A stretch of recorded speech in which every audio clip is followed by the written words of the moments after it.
Vergiss die Pfanne, für das perfekte Steak brauchst du nur den Airfryer. Und die karamellisierten Zwiebeln mit Pommes sind ein Wahnsinn. Das musst du probieren. So, jetzt habe ich hier zwei schöne Rindersteaks. Und ganz wichtig ist, dass die jetzt gut trocken sind. Das ist immer das A und O bei einer Heißluftfritteuse, Fleisch gut trocken tupfen. So, würzen tue ich das jetzt nur mit Pfeffer.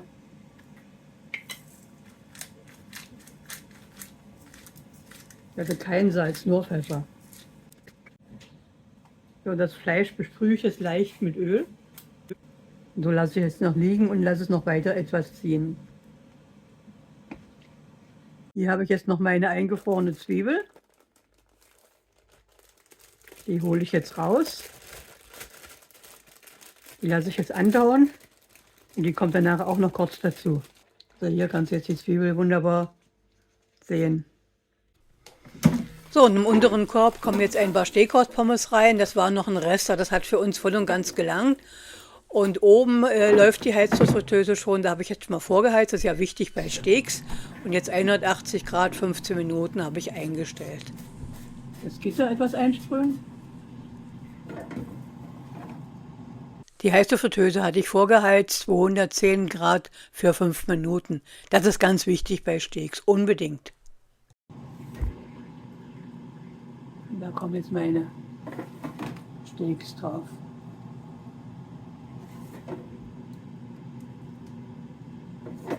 So. 1, 200 Grad und 8 Minuten. Ja, und du siehst, das ist der große Vorteil von der Cosori. Oben habe ich meine Steaks drinne und unten habe ich meine Pommes, die jetzt weiterlaufen. Und das Ganze kann ich synchron nachher so einstellen, dass es zum Schluss gleichzeitig fertig wird. Also und sie ist von der Bauweise sehr schmal. Also du siehst jetzt hier durch die zwei Schubfächer oben übereinander, ist das richtig ideal. Du brauchst nicht viel Platz und hast tolle Ergebnisse. So, hier habe ich jetzt Alupapier vorbereitet, da kommen die dann rein. So. Schau, das sieht richtig lecker aus. Schnell da raus.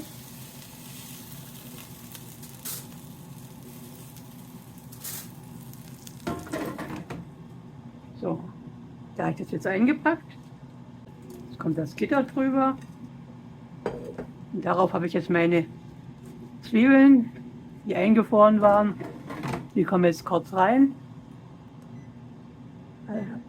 Bei 1 Temperatur runter auf 160 Grad. Ich will ja nicht, dass es jetzt verbrennt. Und von der Zeit 2 Minuten, das dürfte lang. So, hier habe ich jetzt die Pommes.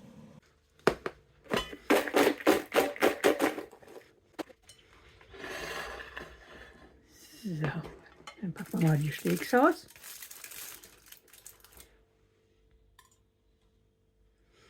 Das eine. Meine Zwiebeln haben auch gerufen, dass sie fertig sind. So, über das Steak kommt jetzt noch so mein Rauchsalz. So. Und jetzt wird das Steak angeschnitten.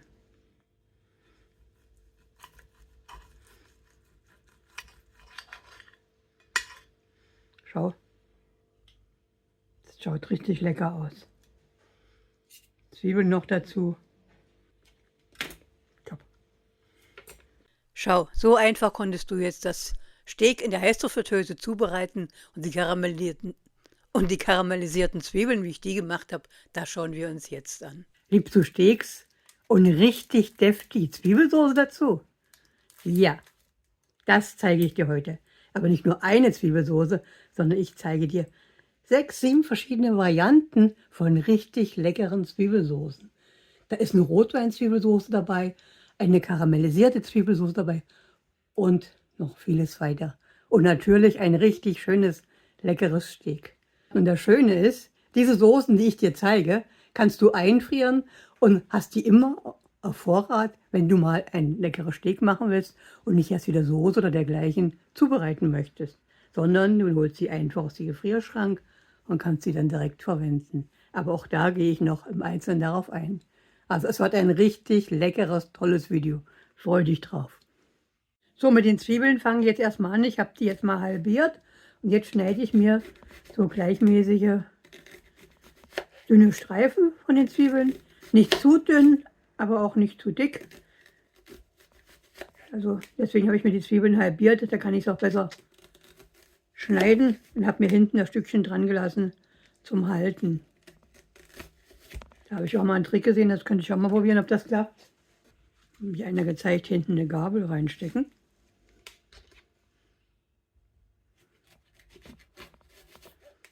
Der Trick ist gar nicht schlecht.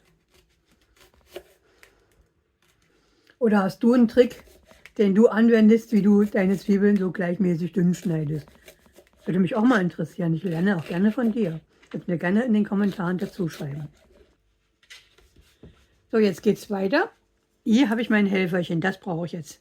Mit dem, da mache ich auch wunderbar Eier drin. Da habe ich auch Videos, wo ich entsprechendes Frühstücksein, Rühreier, Spiegelei, alles zeige. Jetzt mache ich alles in dieser Pfanne. Aber jetzt kommen erstmal da die Zwiebeln rein. Die Zwiebeln mache ich jetzt so leicht auseinander. Also siehst du, das hat jetzt eine richtig schöne große Pfanne voll jetzt hier gegeben. Ich gucke es nochmal, dass überall alles auseinander ist. Jetzt kommt als nächstes Salz drüber. Also jetzt würze ich meine Zwiebeln.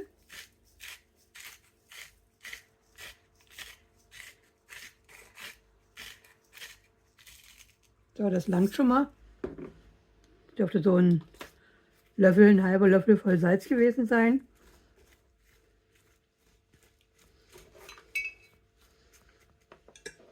Jetzt habe ich hier braunen Zucker.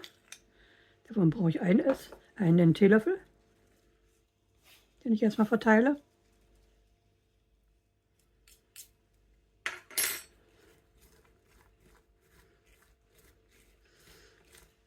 Und je nachdem, wie viel du den Karamellgeschmack mögst,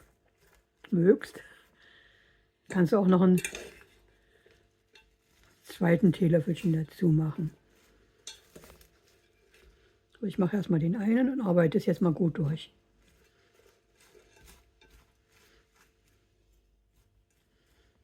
So. Ich habe doch etwas mehr Zwiebeln heute. Kann ruhig noch ein bisschen Karamell, also brauner Zucker mit dazu. Als nächstes brauche ich jetzt Olivenöl, einen Löffel. Du kannst es entweder so den Löffel voll Olivenöl da drüber geben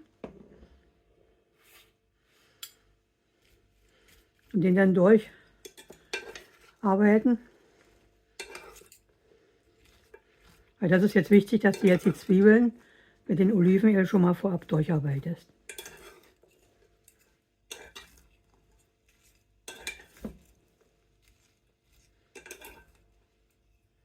Du kannst auch deinen Sprüher nehmen und die Zwiebeln mit einsprühen. Da kannst du auch Olivenöl reintun. So, die Vorbereitungen sind so gut wie fertig.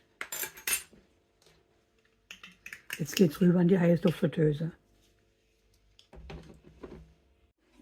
Schau, die Form, die passt richtig schön jetzt hier in meine Heißluftfritteuse rein. Und jetzt Airfryer einschalten. 1. Aber jetzt gehe ich runter auf 150 Grad. Das Ganze musst du ganz sachte brutzeln, schmoren lassen. Und von der Zeit stelle ich jetzt für Ablauf nach oben 15 Minuten ein. Erstmal. Ja, inzwischen fängt es schon an, hier richtig klarer zu duften. Und jetzt machen wir Zwischenkontrolle. Schau, die Zwiebel wird jetzt weich und es passiert nichts. Ich mache auch ganz schnell wieder zu, dass sie weiter brutzeln kann, schmoren kann. So, die erste Viertelstunde ist rum. Und schau, er fängt schon an. Wird schon leicht braun. Jetzt drehe ich das mal rum. Verteile das kurz. So, ist noch nicht ganz fertig. Ich stelle mal 10 Minuten nach, aber schaue zwischendrin immer mal rein. Also wieder auf 150 Grad runter.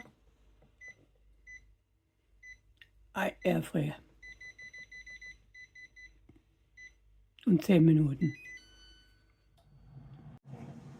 So, nochmal schauen.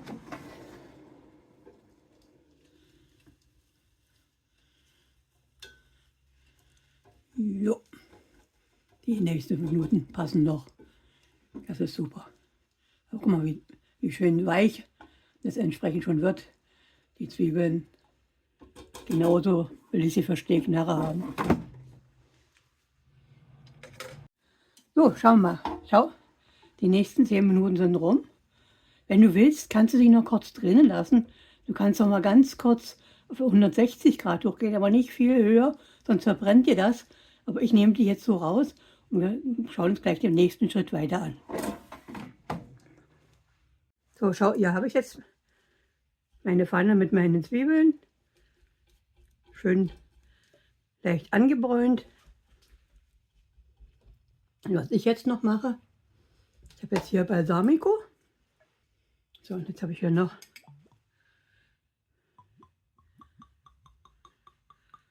einen Esslöffel Balsamico. Der kommt da drüber.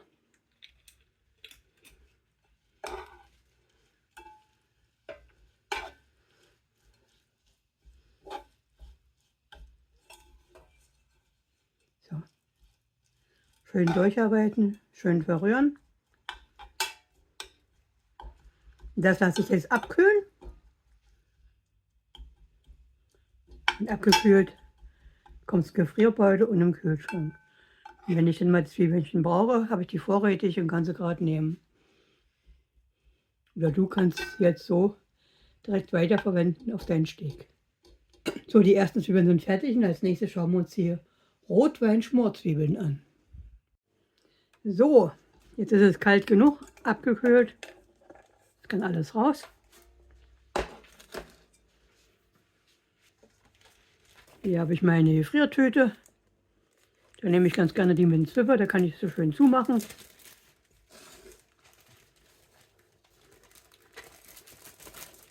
Und ich nehme eine Tüte in keine Eiswürfel, da könnte man es auch reinfüllen. Aber Tüte hat den Vorteil, ich kann es schön breit auseinander machen. Jetzt drücke ich das runter, dass die Luft alles rausgeht. Mache es zu. Und so flach verteilt kommt das jetzt ins Gefrierfach.